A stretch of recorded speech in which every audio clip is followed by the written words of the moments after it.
the 21st century government that's open and competent.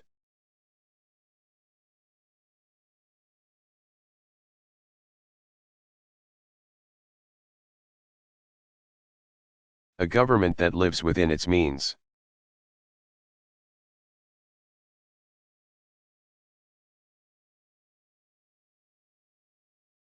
An economy that's driven by new skills and new ideas.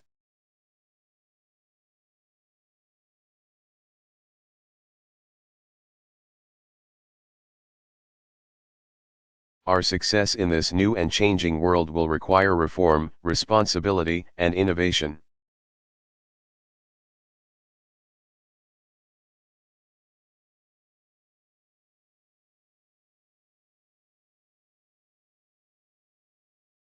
It will also require us to approach that world with a new level of engagement in our foreign affairs.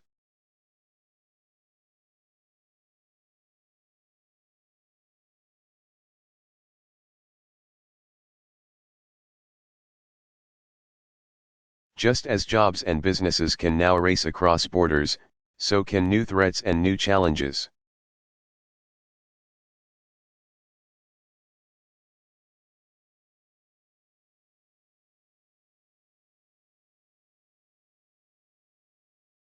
No single wall separates East and West. No one rival superpower is aligned against us.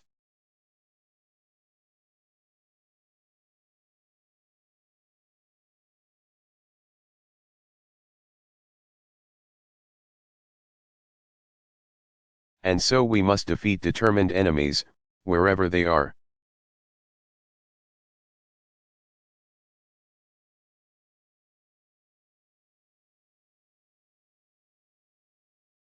And build coalitions that cut across lines of region and race and religion.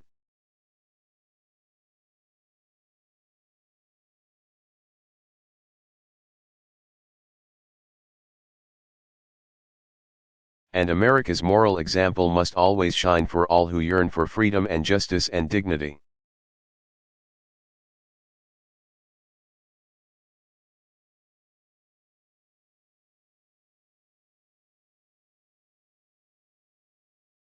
And because we've begun this work,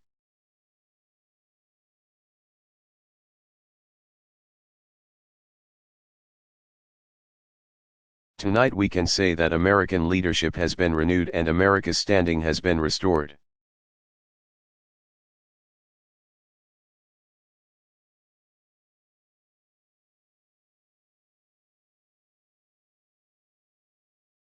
Look to Iraq, where nearly 100,000 of our brave men and women have left with their heads held high.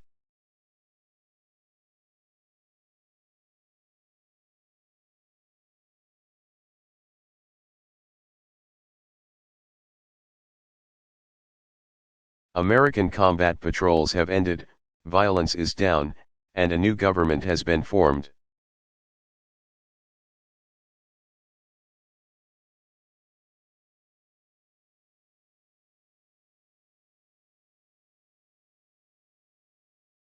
This year, our civilians will forge a lasting partnership with the Iraqi people.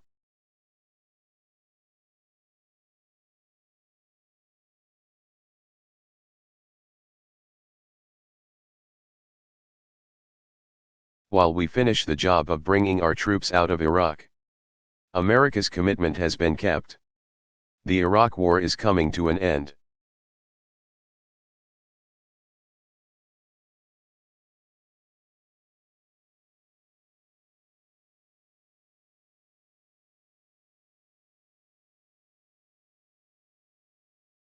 Of course, as we speak, Al-Qaeda and their affiliates continue to plan attacks against us.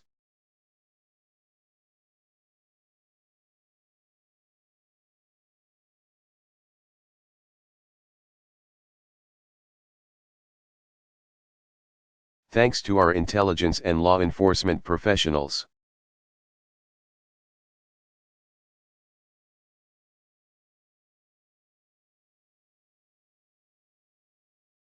We're disrupting plots and securing our cities and skies.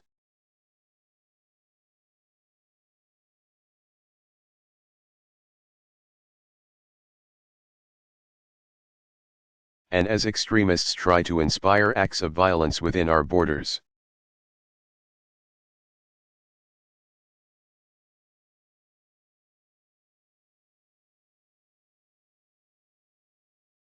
We are responding with the strength of our communities, with respect for the rule of law.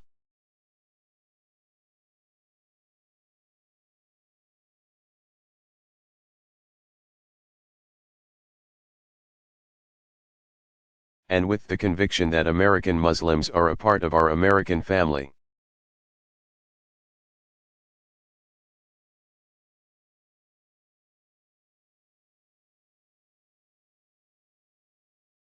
We've also taken the fight to Al-Qaeda and their allies abroad.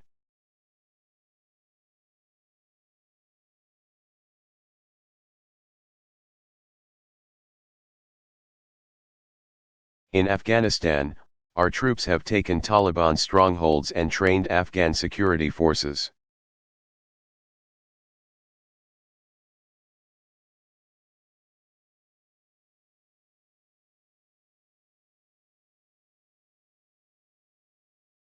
Our purpose is clear: by preventing the Taliban from re-establishing a stranglehold over the Afghan people.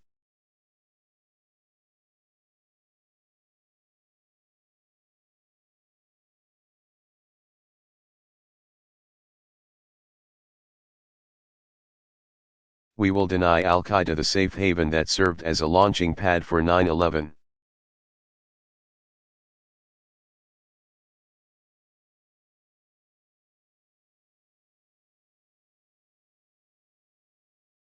Thanks to our heroic troops and civilians, fewer Afghans are under the control of the insurgency.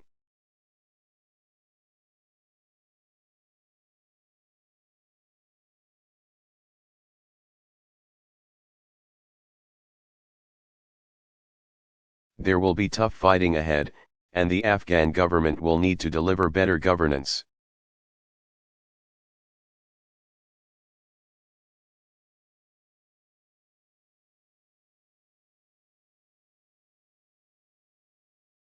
But we are strengthening the capacity of the Afghan people and building an enduring partnership with them.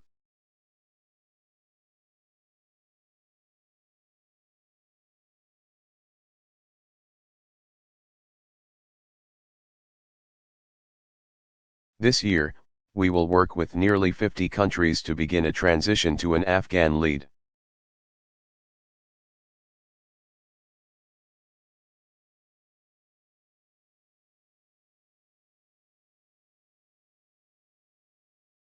And this July, we will begin to bring our troops home.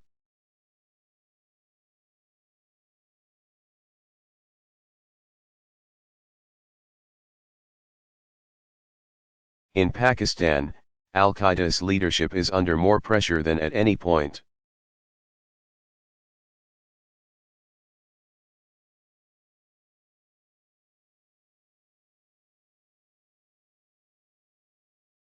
Since 2001, their leaders and operatives are being removed from the battlefield.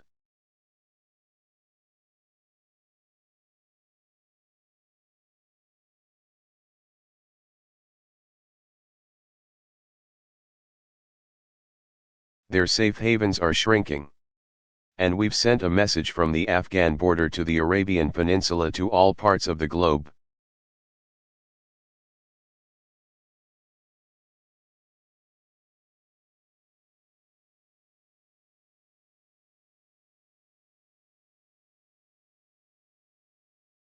We will not relent, we will not waver, and we will defeat you.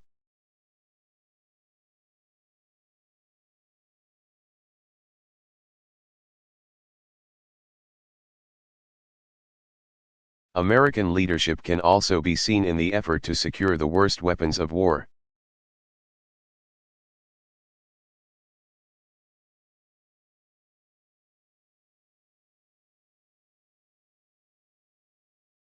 Because Republicans and Democrats approved the New START Treaty.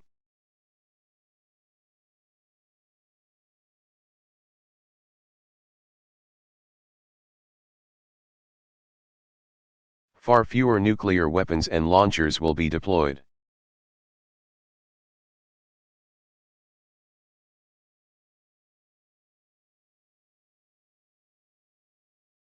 Because we rallied the world, nuclear materials are being locked down.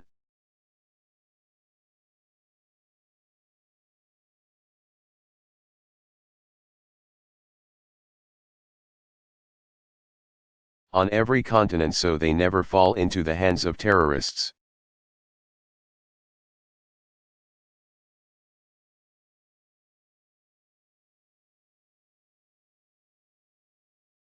Because of a diplomatic effort to insist that Iran meet its obligations.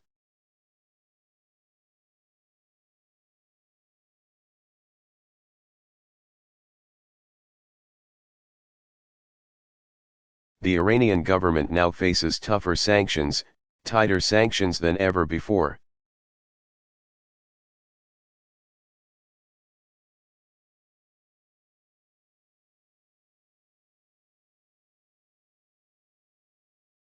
And on the Korean peninsula, we stand with our ally South Korea.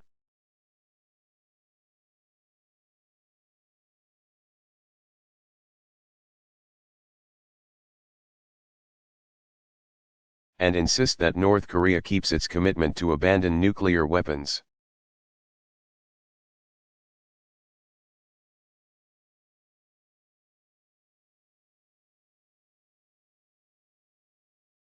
This is just a part of how we're shaping a world that favors peace and prosperity.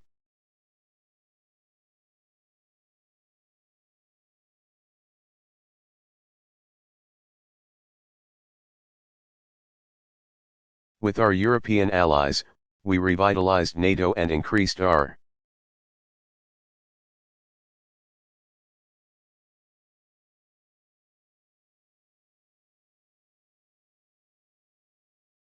cooperation on everything from counterterrorism to missile defense.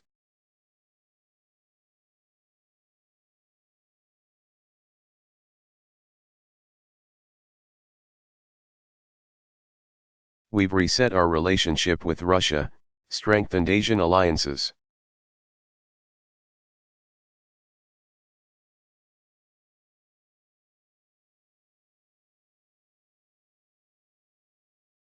Built new partnerships with nations like India.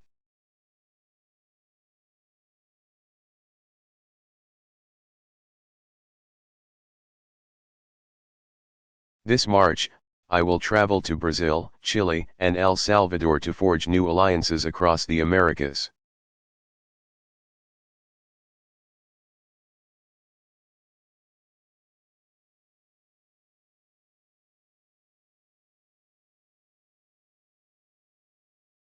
Around the globe, we're standing with those who take responsibility helping farmers grow more food.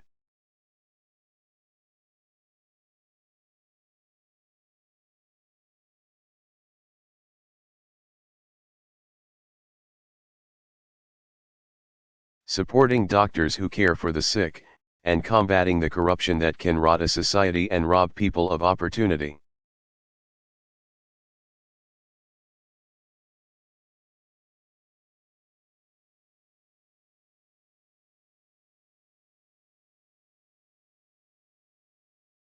Recent events have shown us that what sets us apart must not.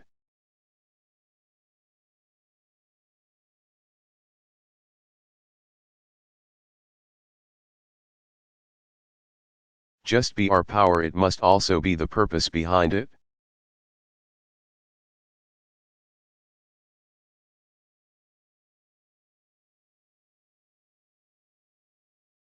In South Sudan, with our assistance, the people were finally able to vote for independence after years of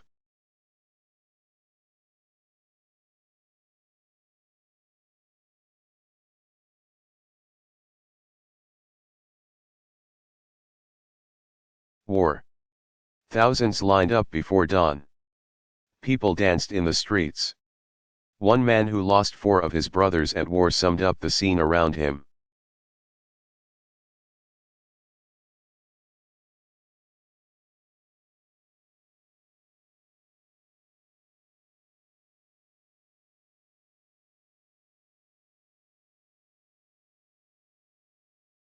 This was a battlefield for most of my life, he said.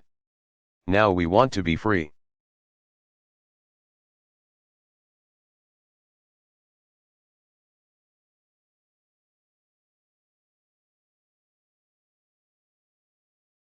and we saw that same desire to be free in Tunisia.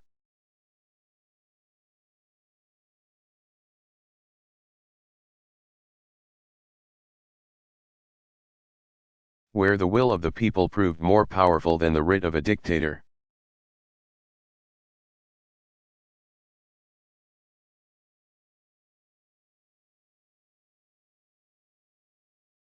And tonight, let us be clear, the United States of America stands with the people of Tunisia.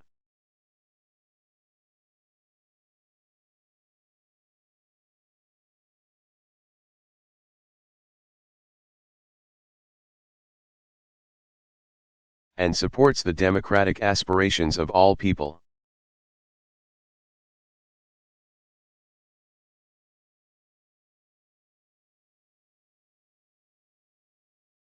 We must never forget that the things we've struggled for, and fought for, live in the hearts of people everywhere.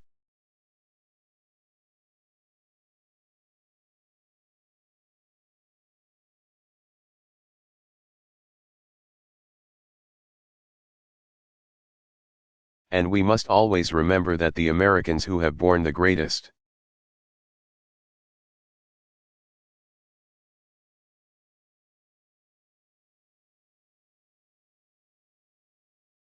burden in this struggle are the men and women who serve our country.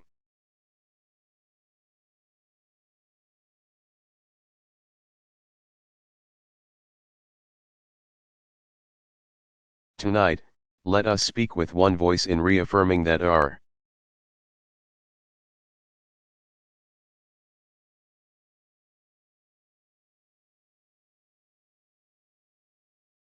nation is united in support of our troops and their families.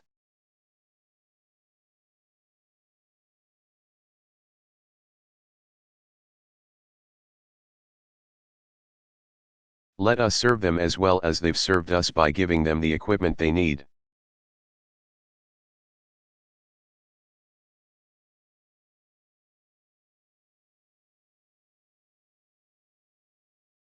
By providing them with the care and benefits that they have earned.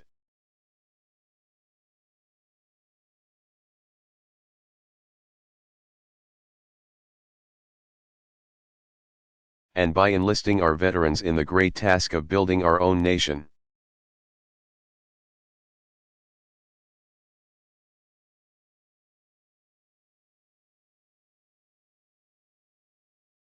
Our troops come from every corner of this country. They're black, white, Latino, Asian, Native American.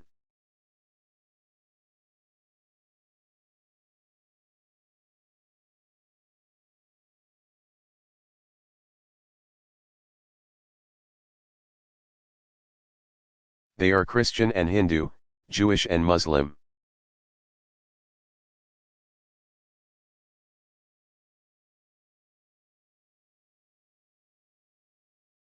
And, yes, we know that some of them are gay.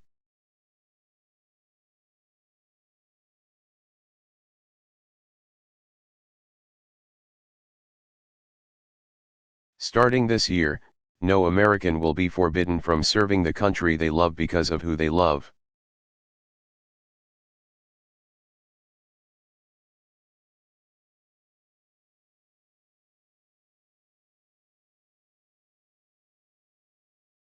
And with that change,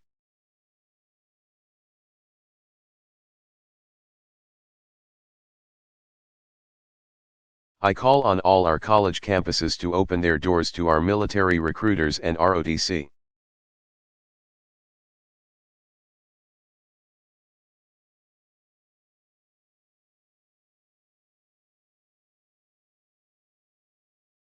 It is time to leave behind the divisive battles of the past.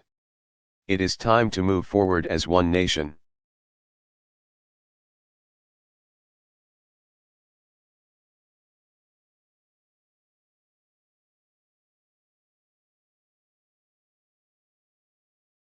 We should have no illusions about the work ahead of us.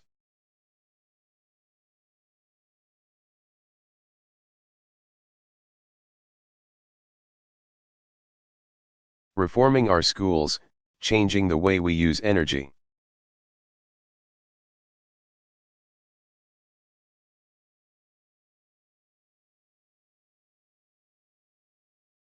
Reducing our deficit, none of this will be easy. All of it will take time.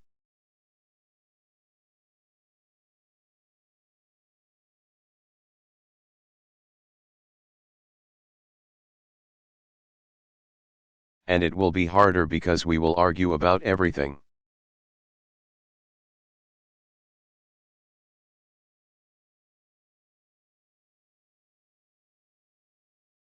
The costs. The details.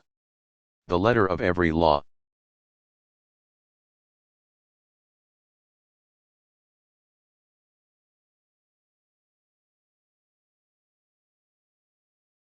Of course, some countries don't have this problem.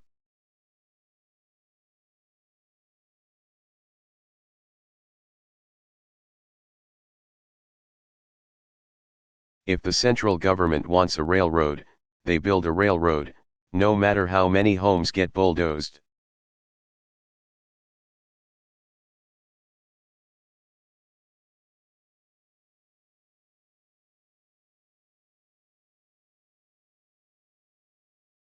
If they don't want a bad story in the newspaper, it doesn't get written.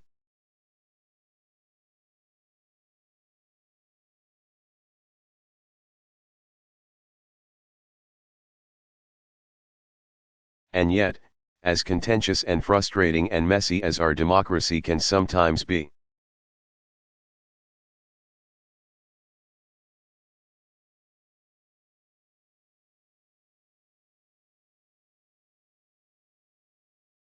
I know there isn't a person here who would trade places with any other nation on earth.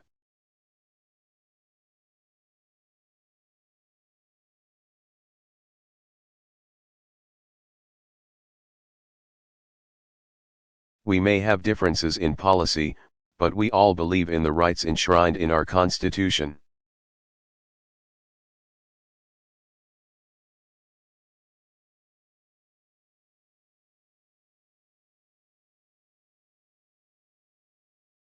We may have different opinions.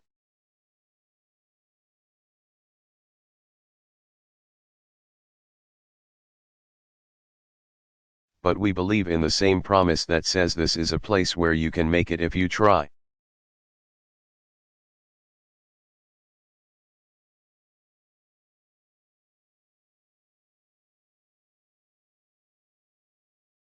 We may have different backgrounds, but we believe in the same dream that says this is a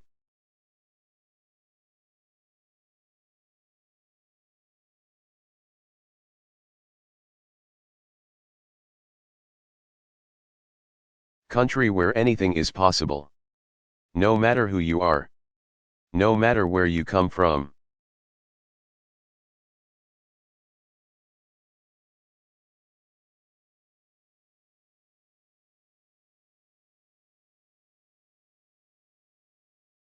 That dream is why I can stand here before you tonight.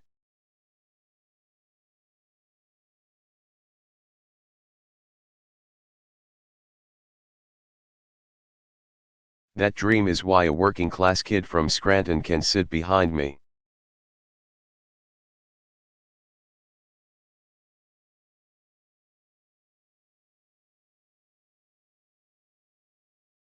That dream is why someone who began by sweeping the floors of his father's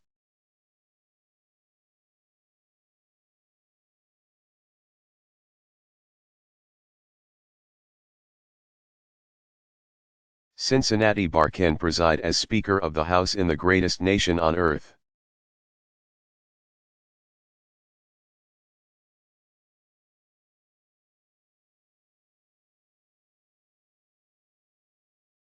That dream, that American dream, is what drove the Allen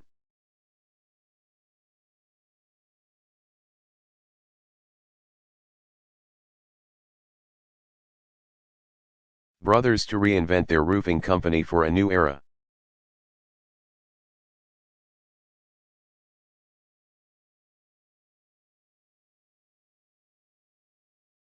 It's what drove those students at Forsyth Tech to learn a new skill and work towards the future.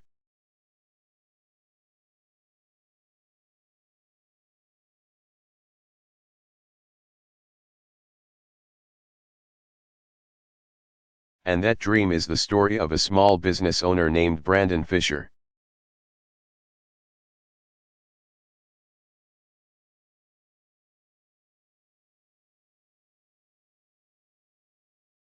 Brandon started a company in Berlin, Pennsylvania, that specializes in a new kind of drilling technology.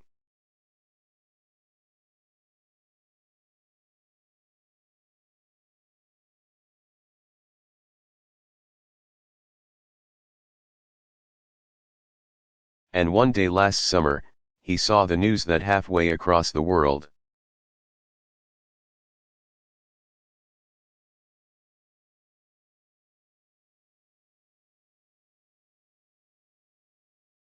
33 men were trapped in a Chilean mine, and no one knew how to save them.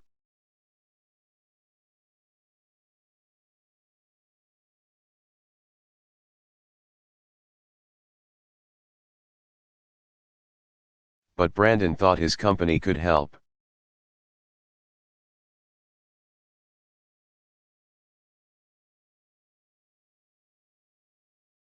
And so he designed a rescue that would come to be known as Plan B.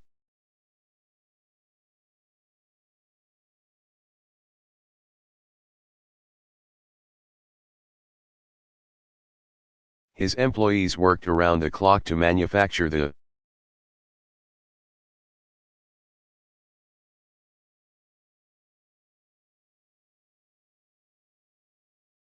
necessary drilling equipment. And Brandon left for Chile.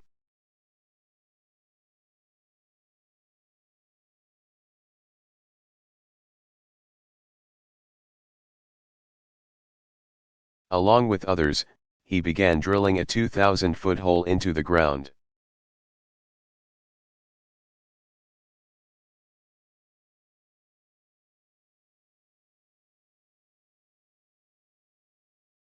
Working 3 or 4 days at a time without any sleep.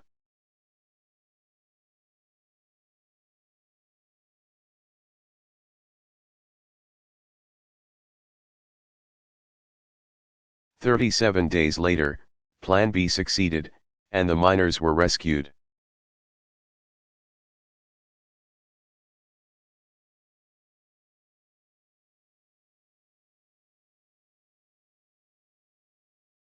But because he didn't want all of the attention, Brandon wasn't there when the miners emerged.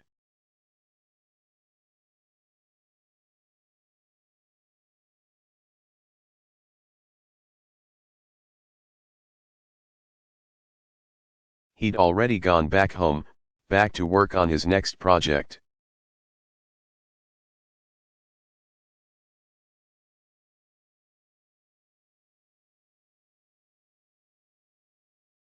And later, one of his employees said of the rescue,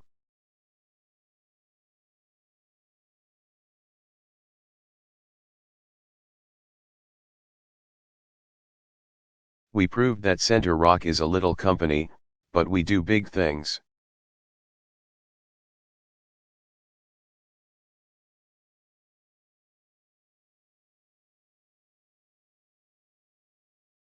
We do big things.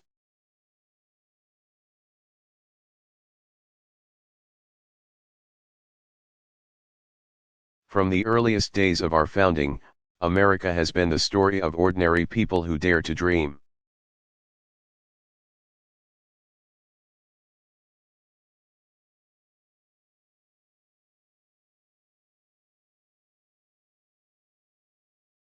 That's how we win the future.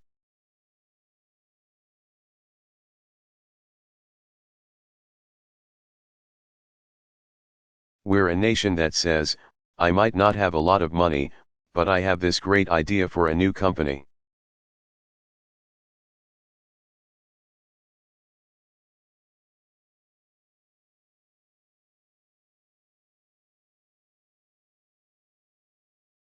I might not come from a family of college graduates, but I will be the first to get my degree.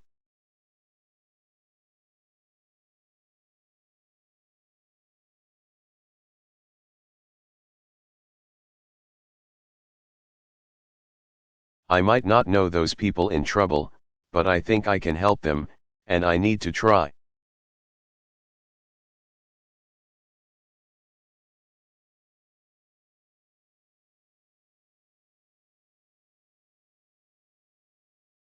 I'm not sure how we'll reach that better place beyond the horizon, but I know we'll get there.